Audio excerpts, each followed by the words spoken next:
High বন্ধুরা, কেমন আছো সবাই? আশা করি সবাই ভালো আছে। আমিও খুব ভালো আছি। এখন খাচ্ছি সোনুকে স্কুল থেকে নিয়ে এসে পান্তা ভাত, কাঁচা লঙ্কা, পেঁয়াজ, ডালের বড়া আর হচ্ছে ডিমের মামলেট। তো আমি এখন খেতে বসেছি।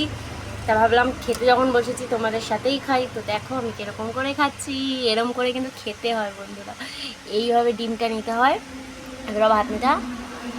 হুম হুম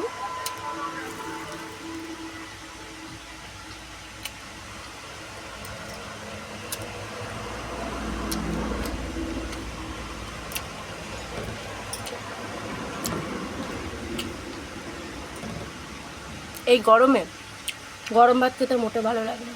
দুপুরবেলাও যদি ভাত খাই, আমি এরকম ভাতের মধ্যে জল ঢেলে নিই, আমার খুব ভালো লাগে। সারা গরমটা আমি এইভাবে পান্তা ভাত দিয়ে কাটিয়ে ফেলি, আমার এত ভালো লাগে। আর যত ঘরে ছেঁড়া ফাটা নাইটি আছে সব এই গরমকালের জন্য।